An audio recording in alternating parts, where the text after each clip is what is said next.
familia ni madhabahu gani ambayo yalijengwa na mababu wa kitambo?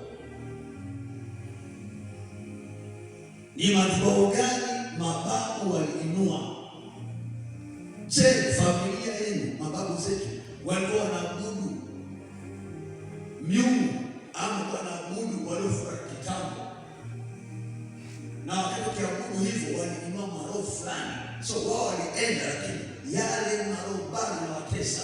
Unalala unampata, unaota babu yako kitambo hakumjui, anakuja anaongea na wewe ama anakula na wewe. Kwa nini? Hayo maroho hayafi. Kuna zile walitoa sacrifice mababu ama wazazi wao, so kama unatoa sacrifice, yale maroho yanakuwa hai.